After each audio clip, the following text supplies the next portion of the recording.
Once that starts, a couple more seconds, we could start your Q&A, Sam, and then same thing as last time.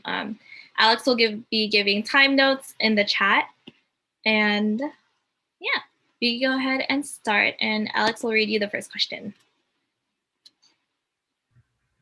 Sure. Okay, I can just ask you on our shell screen so it won't mess up. And let me start the timing or get ready to start it. Okay, so the first question for you, Sam, is what kind of fundraising ideas will you have or do you plan to have for Troy-Fi? Yeah, so although like my ideas for fundraising aren't really set in stone right now, because of course I'd had to like consult eBoard, and there's definitely a lot of ideas I can bounce off of, not just in eBoard, but from general members. Some ideas I did have in mind were definitely like fundraisers really centered around Filipino culture. So I was really thinking selling Filipino food. Another idea that I had was we could do like events where we would play traditional Filipino games and opened it to all of USC. So games like if you grew up in the Philippines like I did, like Tumbang Preso or Patintero, the classics. And during that, we could also sell food items or like merch during the event, which is also like another idea that I had. Merch that could also be bought by like a general audience. So like fundraisers that we get to integrate our culture, but also like infuse a social aspect so members can have fun.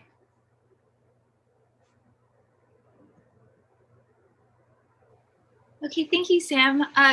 Our next question for you is what is your leadership style?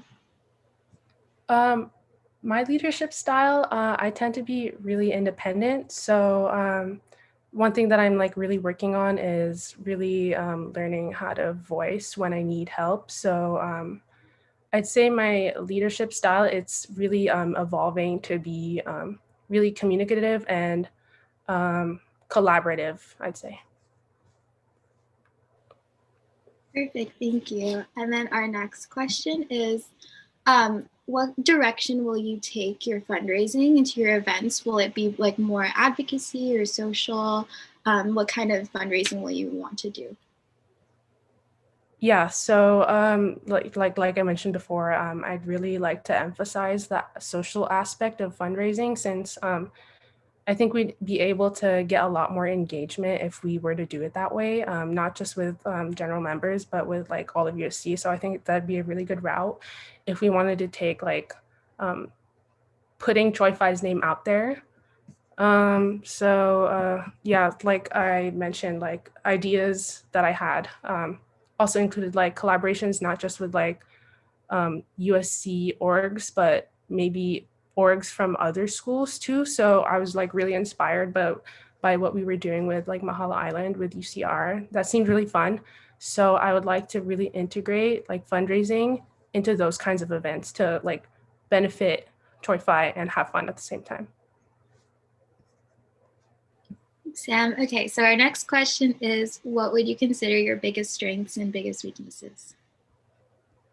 My biggest strengths are definitely that I know how to keep a level head.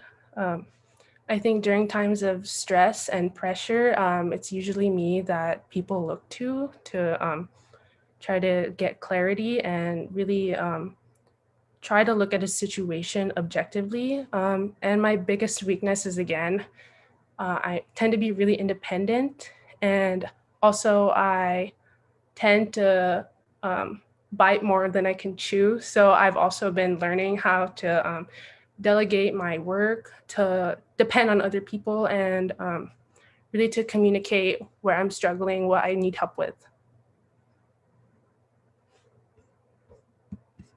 Yes, and our next question is, how will you insert your personality into this position and make it your own? And by the way, you have 1:13 left. Sorry, I meant to say that in the chat, but That's okay. So like I mentioned in my speech, I'm a really detail-oriented person, but one thing I didn't mention was that I did mention it, but like I don't like to procrastinate, and that usually involves like a lot of doing the work at the beginning. So something about me that I would like to put into fundraising or the treasurer position is really doing a lot of the work in the beginning so we don't have to worry later on. And so there's a lot more room for error if there is any. Yeah. Okay, Sam, I think that was our last question for you. So thank you so much. You did amazing. Good job. Thank you.